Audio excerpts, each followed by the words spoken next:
"I don't take responsibility at all," said President Donald Trump in the Rose Garden on March 13.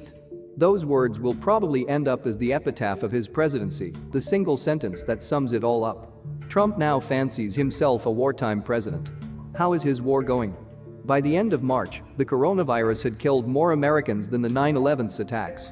By the first weekend in April, the virus had killed more Americans than any single battle of the Civil War. By Easter, it may have killed more Americans than the Korean War.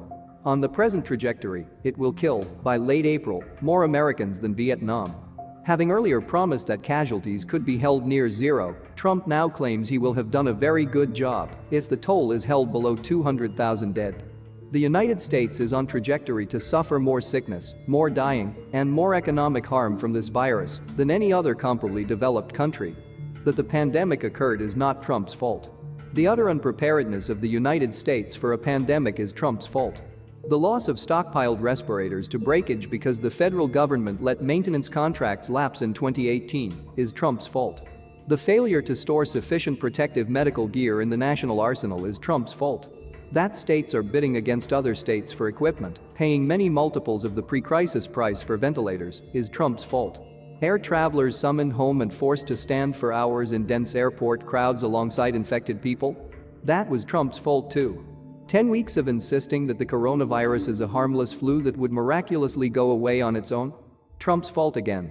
The refusal of red state governors to act promptly, the failure to close Florida and Gulf Coast beaches until late March? That fault is more widely shared, but again, responsibility rests with Trump. He could have stopped it, and he did not. The lying about the coronavirus by hosts on Fox News and conservative talk radio is Trump's fault. They did it to protect him. The false hope of instant cures and non-existent vaccines is Trump's fault because he told those lies to cover up his failure to act in time. The severity of the economic crisis is Trump's fault. Things would have been less bad if he had acted faster, instead of sending out his chief economic advisor and his son Eric to assure Americans that the first stock market dips were buying opportunities. The firing of a Navy captain for speaking truthfully about the virus's threat to his crew? Trump's fault. The fact that so many key government jobs were either empty or filled by mediocrities? Trump's fault. The insertion of Trump's arrogant and incompetent son-in-law as commander-in-chief of the national medical supply chain? Trump's fault.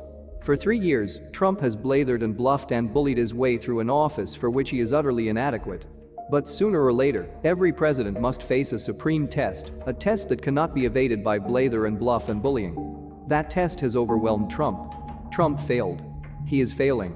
He will continue to fail. And Americans are paying for his failures.